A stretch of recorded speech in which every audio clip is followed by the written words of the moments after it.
I don't like speed. I don't like being out of control. And kitesurfing is a combination of both.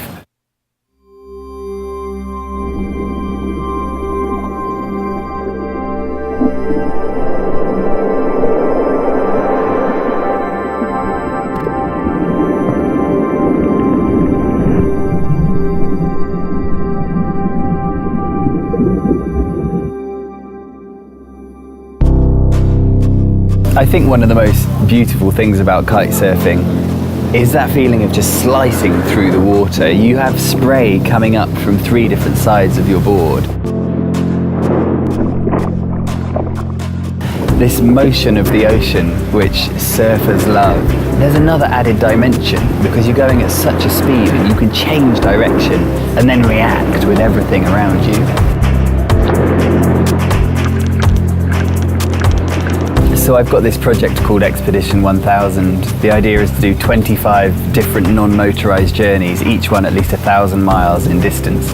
I've done 8 of them so far and still have 17 to go. So towards the end of 2014, I want to go to Brazil and kite surf at least 1,000 miles around the coastline. The problem is I don't know how to kite surf.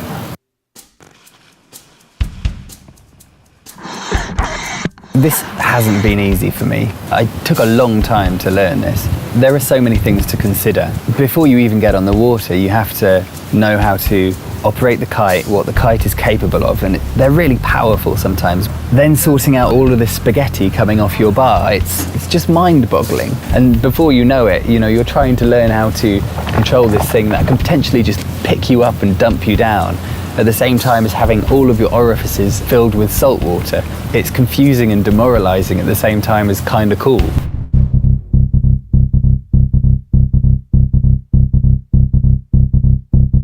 It took me a while to try and get up on the board for the first time. I spent 3-4 sessions just bobbing around. Every time I did something wrong, I tried to overcompensate each time. So if I wasn't generating the power, I generated too much the next time and I hurt myself.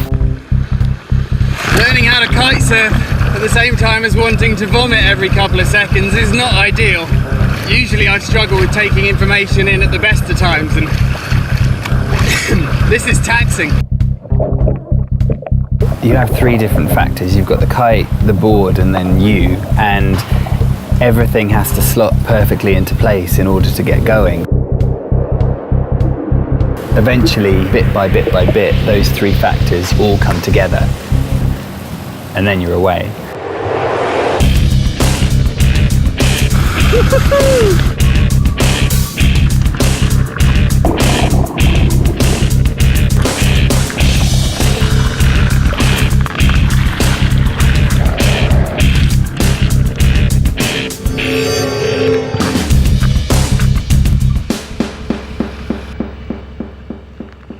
I don't want this journey to become about a world record. I don't want it to be, oh look, I'm better than everybody, because I'm so not. I'm still wiping out every single session, but I know now that I can kite in one direction for 500 meters, and therefore I can go for 2,500, 3,000 kilometers if I just have the time and the will. I'm thinking ahead to this journey around a coastline that I'm not familiar with. There are sharks there aren't sharks here. Winds can be much higher there than they are here. At times I'm going to be 1 mile, 2 miles offshore. Little thoughts start to niggle. What happens if you're caught a long way offshore and you get wrapped up in your line? It easily happens when there's waves and big currents coming through, and of course the wind is high. You really need to know what you're doing. I think kitesurfing is the perfect metaphor for setting yourself a big goal and then just being able to persevere until you reach it. So this couple came up to me on the beach this morning and said, "Oh, we hope you'll complete your journey." And I just looked at them and said, "Well, I will." There's so many things that can get in the way of the idea and then actually doing it. But most of them are just up here. You learn as much as you can, you really, really want to do it, and then you go for it.